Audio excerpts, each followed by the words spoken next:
അഭിവന്യ യൂഹാനോൻ മാർ പോളിക്കർപ്പോസ് തിരുമേനി, ബഹുമാനപ്പെട്ട ഓർബിസ്കോപ്പ് അച്ഛൻ, പ്രിയപ്പെട്ട വൈദിക സ്നേഹിതരെ, ശ്രേഷ്ഠരെ, ഇവിടെ വന്നുകൂടിയിരിക്കുന്ന സഹോദരി സഹോദരങ്ങൾ, പരിശുദ്ധ വട്ടശ്ശേരി തിരുമേനിയുടെ പെരുന്നാളിനോടനുബന്ധിച്ച് സാധാരണ നമ്മൾ പല കാര്യങ്ങളും ഇപ്പോൾ ആ നാമം മഹത്വീകരിക്കപ്പെടുവാൻ തക്കവണ്ണം ചെയ്തുകൊണ്ടിരിക്കുന്നു. അതിന് മലങ്കര സഭയുടെ എല്ലാ പ്രദേശത്തുമുള്ള ആളുകളുടെ സഹകരണമുണ്ട്. സ്വദേശത്തു നിന്നും വിദേശത്തു നിന്നുള്ള ആളുകൾ ആ പരിപാടികളെ വേണ്ട രീതിയിൽ സഹായിക്കുകയും സഹകരിക്കുകയും ചെയ്യുന്നുണ്ട്. ബഹുമാനപ്പെട്ട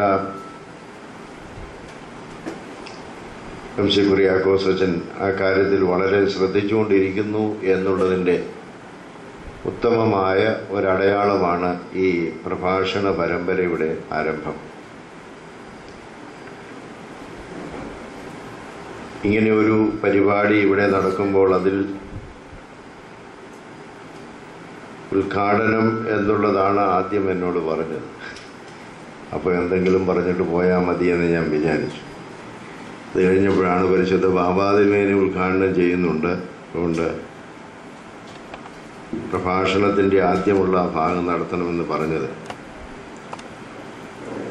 എന്തായിരുന്നാലും വട്ടശ്ശേരി തിരുമേനിയെക്കുറിച്ച് ഒരു പ്രസംഗം നടത്തണമെന്ന് പറഞ്ഞാൽ ഞാൻ സാധാരണ അതിൽ നിന്ന് ഒഴിവാകാറില്ല. കാരണം മറ്റൊന്നുകൊണ്ടുമല്ല, ആ മഹത് വ്യക്തിയെക്കുറിച്ച് ഒന്നുകൂടെ വായിക്കാൻ ഇടയാകുന്നുണ്ടല്ലോ എന്നുള്ളത് കൊണ്ടാണ്. അത് എനിക്ക് വ്യക്തിപരമായ ഒരു ഹരമാണ്, ഒരു സന്തോഷമാണ്. കാരണം തിരുമേനിയെക്കുറിച്ച് ഞാൻ ഇതുവരെ വായിച്ചിട്ടുള്ളിടത്തോളം ഓരോ ദിവസവും വായിക്കുമ്പോൾ പുതിയ പുതിയ അറിവുകളും ആ അറിവുകളുടെ അടിസ്ഥാനത്തിൽ പുതിയ പുതിയ മാനസികമായ ഒരു അപ്രീസിയേഷനും തിരുമേനിയെക്കുറിച്ച് ദിവസവും ഉണ്ടായിക്കൊണ്ടിരിക്കുന്നു എന്നുള്ളത് എനിക്കൊരിക്കലും അത് മറച്ചു വെക്കാൻ പാടില്ലാത്ത സത്യമാണ്. ബഹുമാനപ്പെട്ട അച്ഛൻ ഈ കാര്യം പറയുമ്പോഴും എന്താണ് പറയേണ്ടതെന്ന് എനിക്കറിയാൻ പാടില്ല. എങ്കിലും വളരെ തിരക്കിനിടയ്ക്ക് ഇന്ന് രാവിലെ 9 മണി മുതൽ 4 മണി വരെ ഒരുപോലെ ക്ലാസ്, ഒരക്ഷരം പോലും, 1 മണിക്കൂർ പോലും വിടാതെ എടുത്തതാണ്. അപ്പോൾ ഇതിനിടയ്ക്ക് എന്താണ് ഇന്നത്തെ ജോലി തിരക്ക് എനിക്കറിയാമുള്ളതുകൊണ്ട് ഇന്നലെ വൈകിട്ട് അല്പസമയം ഇരുന്ന് തിരുമേനിയെക്കുറിച്ച് വീണ്ടും ഒന്നുകൂടെ വായിക്കാൻ ഇടയായി. അത്രയും സമയം കിട്ടിയുള്ളൂ. അപ്പോഴും ഞാൻ ഇതുവരെ മനസ്സിലാക്കിയിരുന്നതിനേക്കാൾ പുതിയ പുതിയ അറിവുകളാണ് എനിക്ക് തിരുമേനിയെക്കുറിച്ച് ലഭിക്കുന്നത്. അതും തീർന്നിട്ടില്ല എന്നെനിക്കറിയാം. കാരണം ഞാൻ വായിച്ച ഭാഗങ്ങളും ഇനിയും കൂടുതൽ ശ്രദ്ധയോടുകൂടെ വായിക്കാൻ അനേക ഭാഗങ്ങൾ വിട്ടുകളഞ്ഞിട്ടുണ്ട്. അതിനിയും വായിക്കുമ്പോൾ കൂടുതൽ എനിക്ക് കിട്ടും എന്നെനിക്കറിയാം. ഇനി എപ്പോഴേലും അച്ഛൻ വിളിക്കുമ്പോൾ അതുപോലെ ഒന്നുകൂടെ വായിച്ചേച്ച് വരാനും ഞാൻ തയ്യാറാണ്. ഇത് ഞാൻ മനസ്സിലാക്കുന്നത് തിരുമേനിയുടെ കബറിൽ എഴുതി വച്ചിരിക്കുന്ന ആ ഒരു വാക്ക്, വട്ടശ്ശേരി തിരുമേനിയുടെ കബറിൽ പരിശുദ്ധ ഗീവറീസ് ദിദിയൻ ബാവ അത് പണിയിച്ചിട്ട് അതിൻ്റെ മുകളിൽ എഴുതിയിരിക്കുന്ന ഒരു വാക്യം വളരെ അന്വർത്ഥമാണ്. Time will never dim his glory എന്നാണ് എഴുതിയിരിക്കുന്നത്. കാലം അദ്ദേഹത്തിൻ്റെ പ്രാഭവത്തെ മറയ്ക്കുകയില്ല എന്നുള്ളതാണ്. അതെനിക്ക് അനുഭവേദ്യമാണ്. ഓരോ ദിവസവും അദ്ദേഹത്തിൻ്റെ പ്രാഭവം, അദ്ദേഹത്തിൻ്റെ കബറിങ്കിൽ ധൂപം അർപ്പിക്കുമ്പോഴും അതുപോലെ അദ്ദേഹത്തെക്കുറിച്ച് വായിക്കുമ്പോഴും പഠിപ്പിക്കുമ്പോഴും അത് പ്രാഭവം അത് കുറെ കൂടെ പ്രശോഭയോടുകൂടെ വരുന്നതായിട്ടാണ് എനിക്ക് മനസ്സിലായത്. അതുകൊണ്ട് ഞാൻ പറയും, ചൈതന്യം നിലനിർത്തിക്കൊണ്ടുപോകുന്ന ഒരു വലിയ സഭാ പിതാവാണ് അദ്ദേഹം. ഇന്നും വിശ്വാസികളുടെ മനസ്സിൽ ചൈതന്യം നിലനിർത്തിക്കൊണ്ടു പോകുന്ന ഒരു സഭാപിതാവ് എന്നുള്ള രീതിയിൽ അദ്ദേഹത്തെക്കുറിച്ച് ആര് പഠിക്കാൻ ശ്രമിച്ചാലും ആത്മാർത്ഥമായി സഭയോടുള്ള സ്നേഹത്തിൻ്റെ അടിസ്ഥാനത്തിൽ, വിശ്വാസത്തിൻ്റെ അടിസ്ഥാനത്തിൽ അദ്ദേഹത്തെക്കുറിച്ച് പഠിച്ചാൽ ഓരോ ദിവസവും കൂടുതൽ പഠിക്കാനുള്ളതായ പ്രേരണ ഉണ്ടാകുമെന്നുള്ളതിന് യാതൊരു സംശയവും വ്യക്തിപരമായി എനിക്കില്ല. ഞാനത് അനുഭവിക്കുന്ന ഒരാളെന്നുള്ളതുകൊണ്ട് പറയുന്നു എന്നുള്ളതേ ഉള്ളൂ. അതുകൊണ്ട് ഓരോ പെരുന്നാൾ വരുമ്പോഴും അച്ഛൻ പറയും, തിരുമേനി ആ പ്രസിഡന്റ് എന്ന് പറയും. എനിക്ക് ഒരു വിരോധമില്ല. കാരണം അച്ഛൻ കാര്യങ്ങളൊക്കെ ചെയ്തോളും, ഞാൻ എൻ്റെ കൂടെ നിന്നാൽ മതി. ഞാൻ പ്രസിഡൻ്റാണെന്ന് അച്ഛൻ പറയുമ്പോൾ ഞാൻ സന്തോഷിക്കും. മറ്റൊന്നും കൊണ്ടല്ല, വേറൊന്നിൻ്റെ അല്ല. പത്തശ്ശേരി തിരുമേനിയുടെ ഒരു കാര്യത്തിന് എന്ത് പറഞ്ഞാലും അത് ചെയ്യാനും അതിൽ ഉൾപ്പെടാനും ഞാൻ തയ്യാറാണെന്നുള്ളതുകൊണ്ടാണ്. അതുകൊണ്ട് വളരെ ചെറിയ ഒരു സമയത്തിനുള്ളിൽ തയ്യാറാക്കിയ ചില വാചകങ്ങളാണ് നിങ്ങളോട് പറയുന്നത്.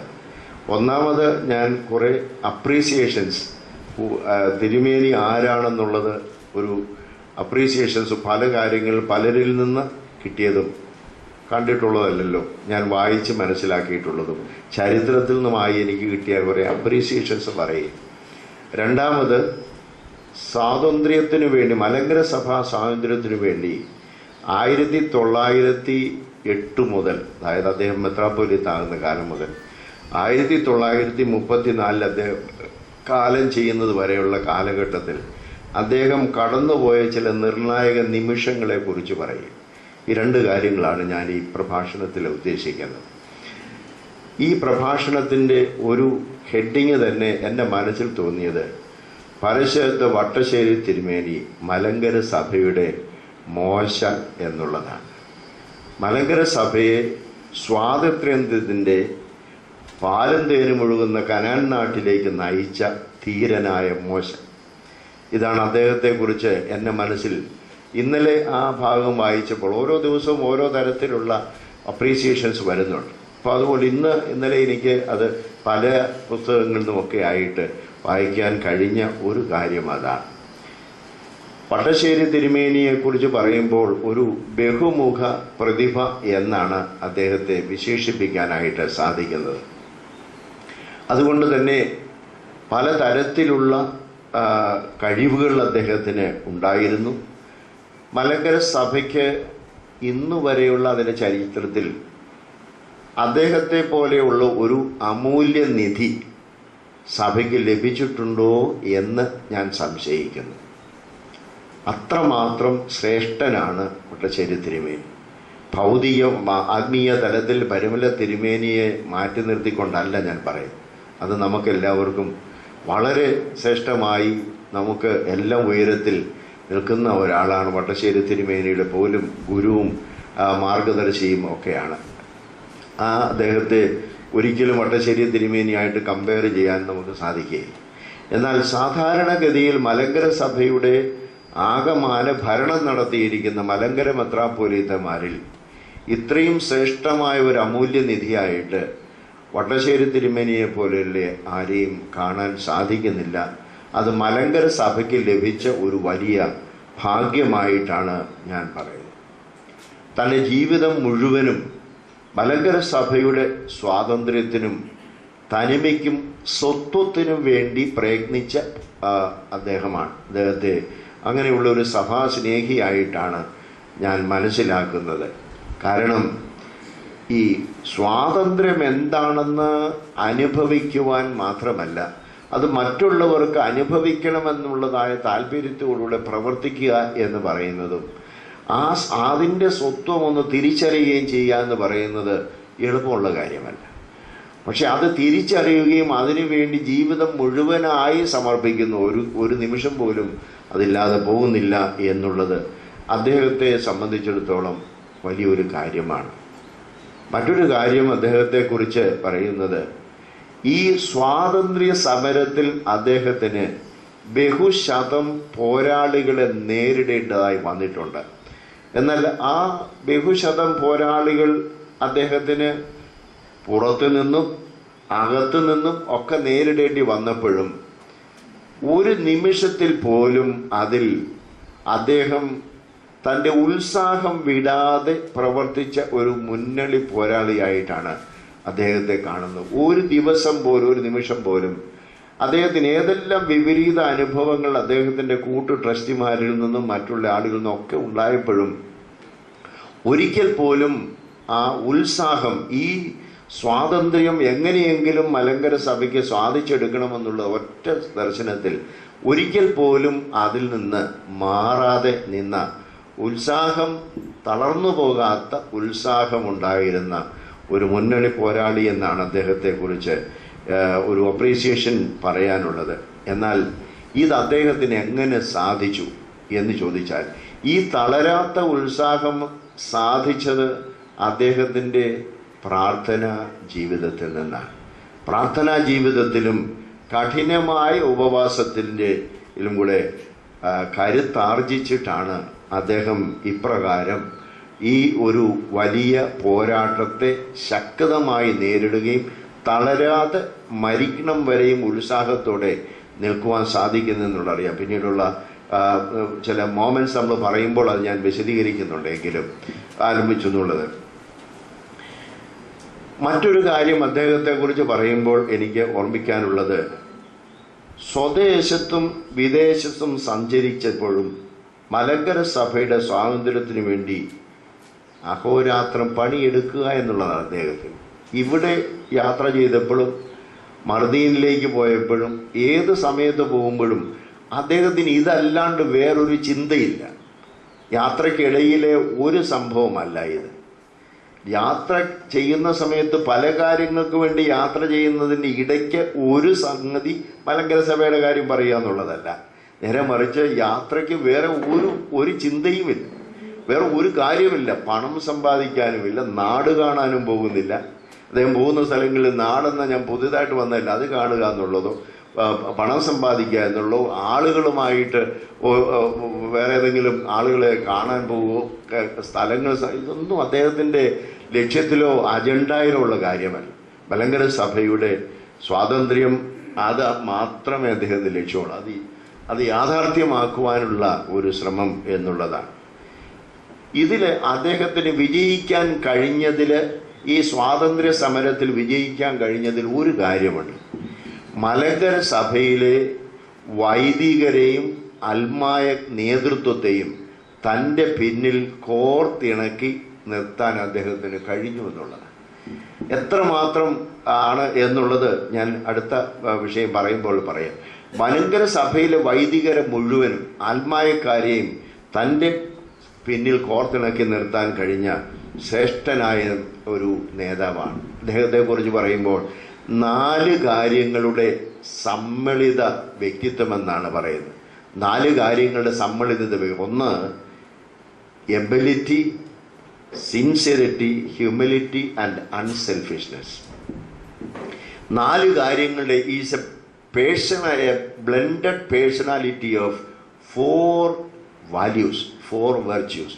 ഏറ്റവും ഉന്നതമായ 4 കാര്യങ്ങൾ: ability and sincerity, humility and unselfishness. ഈ 4 കാര്യങ്ങൾ പട്ടശ്ശേരി തിരുമേനിയുടെ ഏത് ചരിത്ര സംഭവത്തെ നോക്കിയാലും ഈ 4 കാര്യങ്ങൾ വളരെ ശക്തമായിട്ട് മനസ്സിലാവും. ഒരിക്കൽ പോലും അദ്ദേഹം തൻ്റെ ആ കഴിവുകളുണ്ട്, അത് സംശയമൊന്നുമില്ല. അത് അദ്ദേഹം കോടതിയിലൊക്കെ പോകുന്ന സമയത്തും അല്ലാതെയുള്ള സമയത്ത് അദ്ദേഹത്തിൻ്റെ വേദപുസ്തക ജ്ഞാനവും അതുപോലെ സഭാ പാരമ്പര്യ ജ്ഞാനവും കാനോൻ്റെ പരിചയവും കോൺസ്റ്റിറ്റ്യൂഷൻ, ഇതെല്ലാം അദ്ദേഹത്തിന് വ്യക്തമായിട്ട് നമുക്കറിയാം. എന്നാൽ ഒരിക്കൽ പോലും തൻ്റെ ആത്മാർത്ഥത കൈവിട്ടുകൊണ്ടോ തൻ്റെ വിനയത്തിനൊരു കേട് വന്നതുകൊണ്ടോ അതുപോലെ സ്വാർത്ഥപരമായി എന്തെങ്കിലും അതിൽ നിന്ന് നേടിയെടുക്കാമെന്നുള്ള ഉദ്ദേശത്തിലോ ഒരു കാര്യം ചെയ്തതായിട്ട് വട്ടശ്ശേരിയത്തിൻ്റെ ജീവിതത്തിൽ നമ്മൾ കാണുകയില്ല. അതുപോലെ ഒരു വ്യക്തിത്വം എന്നുള്ളതാണ്. അദ്ദേഹത്തിന് വളരെ ബഹുഭാഷാ പണ്ഡിതൻ എന്നുള്ള രീതിയിൽ സുറിയാനി ഭാഷയും അതുപോലെ തന്നെ ഇംഗ്ലീഷും മറ്റ് എല്ലാ ഭാഷകളും അറിയാവുന്നത് കൊണ്ട് വളരെ ചെറുപ്പത്തിൽ തന്നെ അദ്ദേഹം മലങ്കര മൽപ്പാനായിട്ട് അവരോധിക്കപ്പെട്ടു. വൈദിക സെമിനാരിയിൽ അധ്യാപകനായിരുന്നു. സാഹിത്യപരവും വേദശാസ്ത്രപരവുമായ പാരമ്പര്യങ്ങളെല്ലാം വളരെ നല്ല നിറം കൊടുത്ത് നല്ല പാകിയെടുത്ത വസ്ത്രം മലങ്കര സഭയുടെ സഭയാവുന്ന മണവാട്ടി അണിയിച്ച മണവാളനെന്ന് അദ്ദേഹത്തെ വളരെ ചമത്കാരപരമായിട്ട് വിശദീകരിക്കാവുന്നതാണ്. അദ്ദേഹത്തിൻ്റെ ആ ധീര നേതൃത്വവും പൂർണ്ണമാകുന്നത് അനിഷേധ്യമായ ഒരു ആജ്ഞാശക്തി അദ്ദേഹത്തിനുണ്ടായി. അത് നേതൃത്വത്തിൻ്റെ വലിയൊരു ഗുണമാണ്. പറഞ്ഞാൽ മട്ടശ്ശേരി തിരുമേനി പറഞ്ഞാൽ എതിര് പറയാൻ CJ കുര്യനോ അല്ലെങ്കിൽ കോനാട്ട് മൽപ്പാനോ MA ചായ്ക്കോ ആർക്കും ധൈര്യമില്ലായിരുന്നു ഒരിക്കൽ പോലും.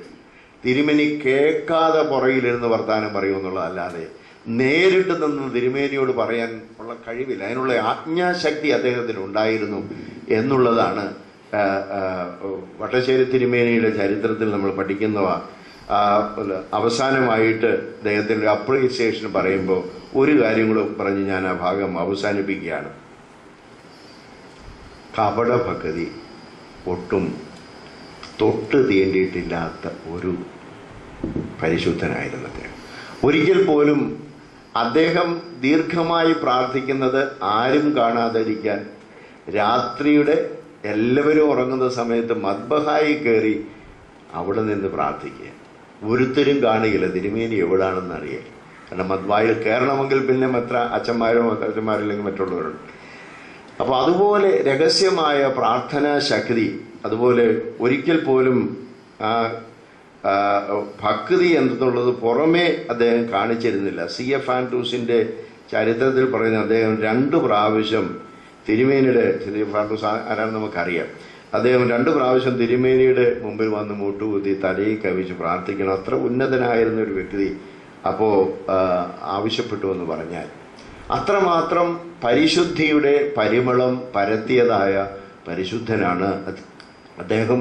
മാത്രമല്ല വളരെ നല്ല അനുഗ്രഹിക്കപ്പെട്ട ഒരു വാഗ്മി, അതുപോലെ അധ്യാപകനായിരുന്നു എന്ന്. 1880 അദ്ദേഹം വൈദികനായതിനു ശേഷമാണ് പരിമല സെമിനാരിയുടെ മാനേജരായിട്ടും അതേസമയത്ത് പഴയ സെമിനാരിയിലെ അധ്യാപകനായിട്ടും നടക്കുന്നത്. 1903 അദ്ദേഹം റംബാനായി, 1908 അദ്ദേഹം മെത്രാനായി. ചരിത്രം നമുക്കറിയാം, അതുകൊണ്ട് ഞാൻ എൻ്റെ വിശദീകരണങ്ങളിലേക്ക് പോകുന്നില്ല. ആ മെത്രാനായ കാലഘട്ടത്തിൽ പുലിക്കോട്ട് തിരുമേനി അന്ന് മലങ്കര മെത്രാപ്പോലീത്ത ആയിട്ടുണ്ട്. അതുകൊണ്ട് 1 വർഷം അദ്ദേഹം പുലിക്കോട്ട് തിരുമേനിയുടെ അസിസ്റ്റന്റ് മലങ്കര മെത്രാപ്പോലീത്തായിട്ട് സേവനമനുഷ്ഠിച്ചു. 1909 പുലിക്കോട്ട് തിരുമേനി കാലം ചെയ്യുമ്പോൾ അദ്ദേഹം മലങ്കര മെത്രാപ്പോലീത്ത സ്ഥാനത്തേക്ക് വരികയാണ്. അപ്പോൾ 1909 മുതൽ 1934 വരെ മലങ്കര സഭയുടെ മലങ്കര മെത്രാപ്പൊലീത്തായിട്ട് തുടർന്നു. 1929 ഇതിനിടയ്ക്ക് ഗീവർഗീസ് ദിദിയൻ ബാവ കാതോലിക്ക ആയതിനു ശേഷവും അദ്ദേഹം തന്നെ മലങ്കര മെത്രാപ്പൊലീത്തായി തുടർന്ന് 1934 അദ്ദേഹം കാലം ചെയ്തതിന് ശേഷമാണ് മലങ്കര മെത്രാപ്പൊലീത്ത സ്ഥാനവും കാതോലിക്ക സ്ഥാനവും ഒരുമിച്ച് ഗീവർഗീസ് ദിദിയൻ ബാവയുടെ മേൽ വന്ന് സഭയുടെ ചരിത്രത്തിൽ ആദ്യമായി അങ്ങനെ ഒരു സംഭവം ഉണ്ടാകുന്നത് ഇന്ന് വരെ തുടർന്നു വരികയും ചെയ്തു. ഇനിയും അദ്ദേഹത്തിൻ്റെ ജീവചരിത്രത്തിലെ ചില സന്ദർഭങ്ങൾ അദ്ദേഹത്തിൻ്റെ ഈ സ്വാതന്ത്ര്യത്തെക്കുറിച്ചുള്ള അവബോധം കാണിക്കുന്നതായ ചില സന്ദർഭങ്ങൾ പറയുവാൻ ആഗ്രഹിക്കുന്നു എന്നുള്ളത്. ഒന്നാമത് 1909 അബ്ദുള്ള പാത്രിയർക്കീസ് ആവശ്യപ്പെട്ട ഒരു കാര്യമുണ്ട്. 98 വാഴിച്ചത്. 99 അദ്ദേഹം ആവശ്യപ്പെട്ട മലങ്കര സഭയുടെ പരിപൂർണമായ ഭരണാധികാരി, ആത്മീയവും ലൗകികവുമായ എല്ലാത്തിൻ്റെയും അതോറിറ്റി പാത്രികീസിനാണെന്ന് ഇവിടെയുള്ള മെത്രാച്ചന്മാരും അച്ഛന്മാരും അൽമായ നേതാക്കളും എഴുതി കൊടുക്കണമെന്നാണ് പറയുന്നത്.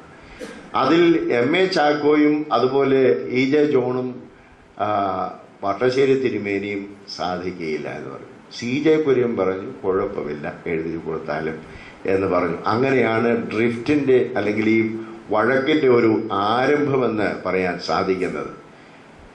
ഇത് നടക്കുകയില്ല എന്ന് കണ്ടപ്പോഴാണ് 1911 ജൂൺ 8 വട്ടശ്ശേരി തിരുമേനിയെ മുടക്കി. അത് നമുക്കറിയാം. പഴയ സെമിനാരിൽ തന്നെ ഇരുന്നുകൊണ്ട് ആ മുടക്ക് കുറിച്ചു. എന്നാൽ ഇതിന് എന്താണിത് ചെയ്യേണ്ടത് ഈ ഒരു സാഹചര്യത്തിൽ എന്നുള്ളത്, സ്വാതന്ത്ര്യം നഷ്ടപ്പെടുത്താൻ ആഗ്രഹിക്കുന്നു പാത്രികീസ്. എന്നാൽ ഈ സ്വാതന്ത്ര്യത്തിന് വേണ്ടി നിലനിൽക്കുന്നത് കൊണ്ട് മുടക്ക് നേരിടേണ്ടി വരുന്നു. പക്ഷേ ഈ മുടക്ക് നേരിടേണ്ടി വരുമ്പോൾ മലങ്കര സഭ മുഴുവനും അന്ന് പാത്രികീസിൻ്റെ ഭരണ അധികാരത്തിൻ്റെ കീഴിലിരിക്കുന്ന ഒരു സാഹചര്യമാണ്. അപ്പോൾ ഇവിടെ എന്താണ് ചെയ്യേണ്ടത്? മലങ്കര സഭയ്ക്ക് ഈ സ്വാതന്ത്ര്യം നഷ്ടപ്പെടാതിരിക്കാൻ എന്ത് ചെയ്യണം? 1911 ജൂൺ 8 അദ്ദേഹത്തെ മുടക്കിയതെങ്കിൽ ജൂൺ 27 വട്ടശ്ശേരി തിരുമേനി സഭയുടെ മാനേജിംഗ് കമ്മിറ്റി വിളിച്ചുകൂട്ടി.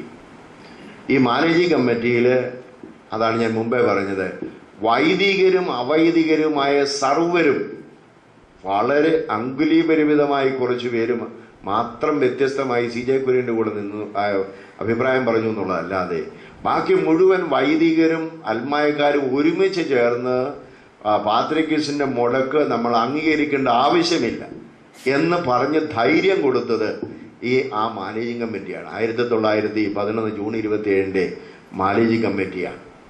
ഈ കാര്യം, ആ മാനേജിംഗ് കമ്മിറ്റിയുടെ ഈ കാര്യവും ഇവിടെ നടന്ന വിവരങ്ങളും അപ്പോൾ തന്നെ അന്നത്തെ അബ്ദുൾ മശീഹ പാത്രിക്കീസ് ബാവ ഇവിടെ നിന്ന് അറിയിച്ചു. 1911 ഓഗസ്റ്റ് 17 അബ്ദുൾ മശീഹ പാത്രിക്കീസ് അവിടുന്ന് ഒരു കൽപ്പന കേബിൾ വഴിയായിട്ട് അയക്കുന്നു. അബ്ദുൾ മശീഹയുടെ കൽപ്പന വരുന്നത് എന്താണ്? He informed that excommunication of Mar Dionysius by patriarch Abdullah is null and void എന്നാണ് എഴുതി. അദ്ദേഹം അവിടുന്ന് കൽപ്പന അയക്കുന്നതാണ്. ഈ പാത്രിക്കീസിന്റെ മുടക്ക് കാരണം അദ്ദേഹം എന്നിൽ നിന്ന് ഊസേർപ്പ് ചെയ്തു എന്നാണുള്ള വാക്കാണ് ഉപയോഗിക്കുന്നത്. ഊസേർപ്പ് എന്ന് പറഞ്ഞാൽ നമുക്കറിയാം കവർച്ച എടുക്കുക എന്നുള്ളത്. പാത്രിക്കീസ് സ്ഥാനം അദ്ദേഹം അറബി ഭരണാധികാരികളെ സ്വാധീനിച്ച് എന്നിൽ നിന്ന് ഉസേർപ്പ് ചെയ്തതാണ്. അതുകൊണ്ട് അദ്ദേഹത്തിന്റെ പാത്രികീയ സ്ഥാനമോ അദ്ദേഹം കൊടുക്കുന്നതായ എക്സ്കമ്മ്യൂണിക്കേഷനോ വാലിഡല്ല എന്ന് പറഞ്ഞ് ശക്തമായ ഒരു സപ്പോർട്ട്, ഈ ജനങ്ങളുടെ സപ്പോർട്ട് കിട്ടുന്നതോടുകൂടി വട്ടശ്ശേരി തിരുമേനിക്ക് അബ്ദുൾ മശീഹ പാത്രിക്കീസിന്റെ സപ്പോർട്ടും 1917 ഓഗസ്റ്റ് 17 ലഭിക്കുകയാണ്. ഈ ഒരു ബലത്തിലാണ് വട്ടശ്ശേരി തിരുമേനി 1911 സെപ്റ്റംബർ 7 അസോസിയേഷൻ MD സെമിനാരിയിൽ ഇവിടെ കൂടുന്നത്. MD സെമിനാരിയിൽ അസോസിയേഷൻ കൂടി അവിടുന്ന് അവരെല്ലാവരും കൂടെ റിസോൾവ് ചെയ്ത്, assembly resolve to stand with metropolitan and removed Konat Mathan Malpan and CJ Kurian from the trusteeship. ആ അസോസിയേഷനാണ് 1911 സെപ്റ്റംബർ 7 അസോസിയേഷനാണ് മലങ്കര സഭയുടെ മലങ്കര മെത്രാപ്പൊലീത്തായ വട്ടശ്ശേരി തിരുമേനിയുടെ കൂടെ ഞങ്ങൾ എന്നാളും ഉറച്ചു നിൽക്കുമെന്നും അതിന് വിപരീതമായി നിൽക്കുന്ന CJ കുര്യനെയും മാത്തൻ മെൽപ്പാനെയും ട്രസ്റ്റി സ്ഥാനത്ത് നിന്നും മാറ്റി വേറെ ട്രസ്റ്റികളെ ആക്കണമെന്നുള്ളത് തീരുമാനവും അവിടെ എടുക്കും. വേറെ 2 പേരെ ട്രസ്റ്റി സ്ഥാനത്തേക്കാകുന്നതും അവിടെ വെച്ചാണ്. ഇത് മലങ്കരയുടെ സഭയുടെ സ്വാതന്ത്ര്യത്തിന് പരിശുദ്ധ വട്ടശ്ശേരി തിരുമേനി എടുത്തതായ നിലപാടിനെ മലങ്കര സഭ ഒന്നടങ്കം അംഗീകരിച്ചു എന്നുള്ളതായ സുവർണമായ ലിപികളിൽ എഴുതേണ്ട ഒരു അസോസിയേഷനാണത് എന്നുള്ളത്. കാരണം അന്ന് വളരെയധികം കക്ഷിവഴക്കുകൾ നിലനിൽക്കുന്ന ഒരു സാഹചര്യമായിട്ട് പോലും അവിടെ വളരെ പ്രചോദനം ലഭിച്ചു. അങ്ങനെയാണ് വട്ടശ്ശേരി തിരുമേനിക്ക് മുന്നോട്ട് പോകുവാനും തന്നെ ജനങ്ങളെ ഒരുമിച്ച് നിർത്തുവാനും കഴിഞ്ഞതായ കാര്യം. 1911 ഒക്ടോബർ മാസം 14 അബ്ദുള്ള പാത്രിക്കീസ് തിരിച്ചുപോയി.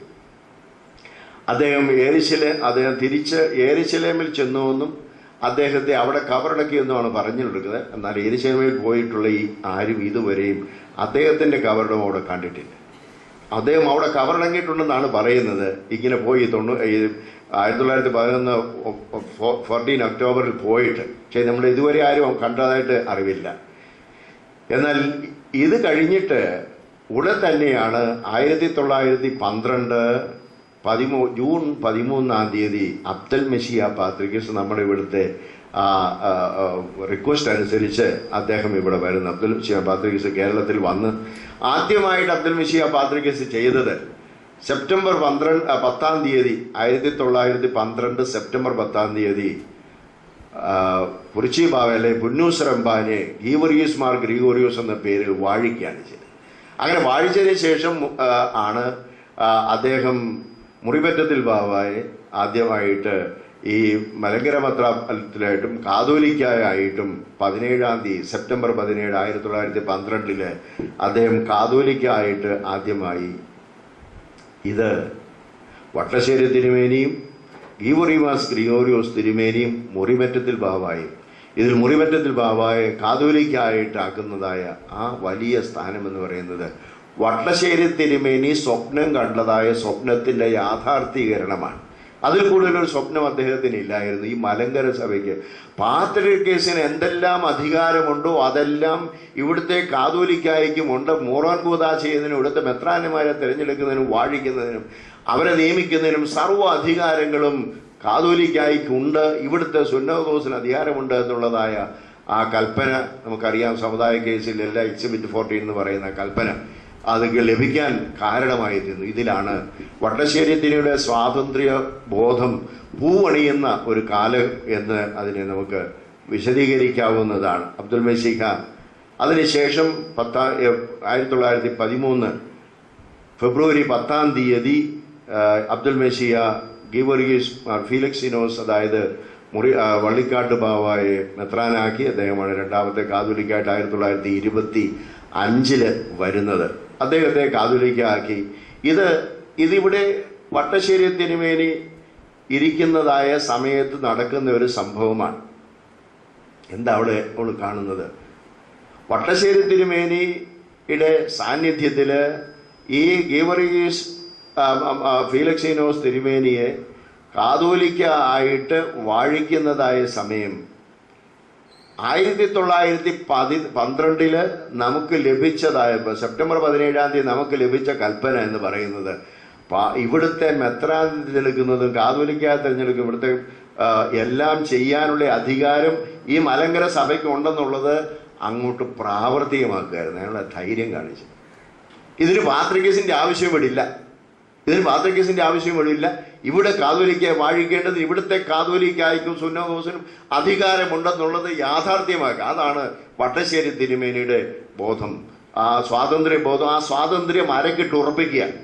ആ സ്ഥാനമെടുത്തെന്ന് മാത്രമല്ല, ആ സ്ഥാനത്തിന്റെ അടിസ്ഥാനത്തിൽ ഇവിടെ ഒരു കാതോലിക്കായെ വാഴിക്കാൻ ഇവിടെ പാത്രികേസിന്റെ ആവശ്യമില്ല. പാത്രികേസ് അല്ലാതെ ഇവിടെ കൽപ്പന തന്നിട്ടുണ്ട്, ഇവിടെ അധികാരമുണ്ട്.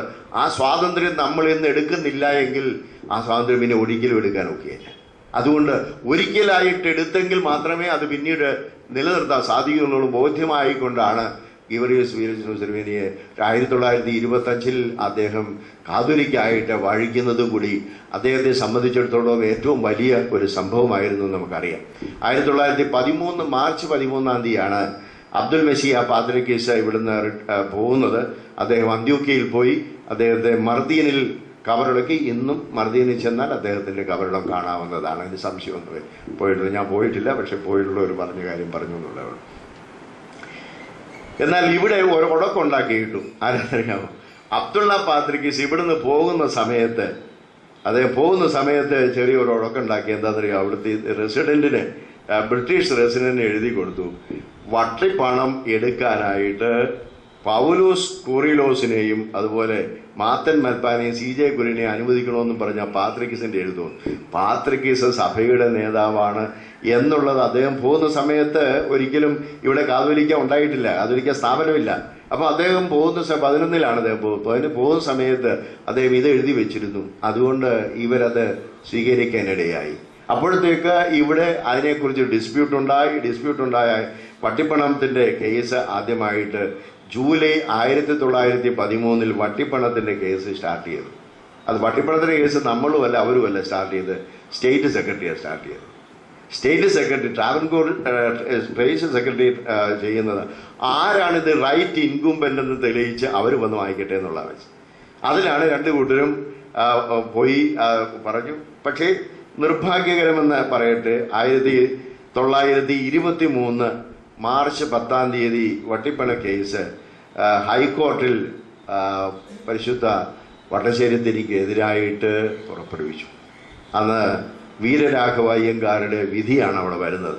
ആ വിധിയിൽ വട്ടിപ്പണം മേടിക്കാനുള്ള അർഹത പൗലോസ് കൂറിലോസിനാണ്, ഇദ്ദേഹത്തിന് അല്ല എന്നുള്ള വിധിയാണ് ഉണ്ടായത്.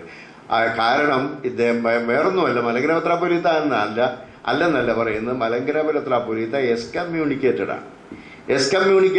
അതുകൊണ്ട് അദ്ദേഹത്തിന് വാങ്ങിക്കാൻ ഒക്കിയല്ലെന്നേ പറയുന്നു. അതുകൊണ്ടാണ് മറ്റവർക്ക് വാങ്ങിക്കാനുള്ളത്